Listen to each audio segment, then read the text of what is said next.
J'ai l'impression que cette nuit, je vais bien dormir parce que je trouve que les équipes du forum et les participants ont accompli un travail formidable qui fait que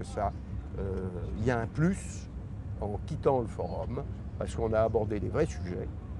posé les vraies questions. Le ministre de la Culture français a souvent eu des difficultés avec Bruxelles et les commissaires, même ceux chargés de la culture et a fortiori ceux chargés de l'économie numérique. Eh bien, il a entendu les commissaires européennes dire qu'elle était d'accord sur le fait que la TVA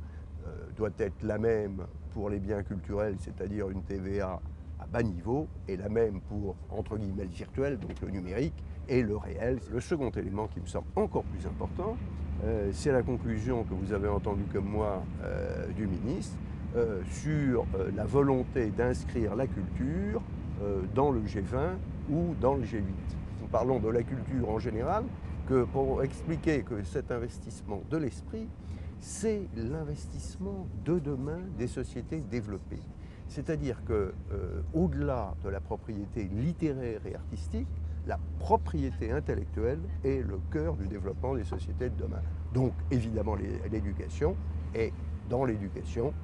le maximum, le plus de culture possible, la défense de l'intelligence, car finalement c'est ce dont il s'agit, est la clé du développement de nos sociétés. Il ne suffit pas d'être costaud et de savoir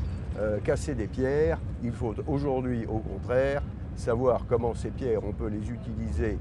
le mieux possible pour construire des édifices de qualité le plus haut possible.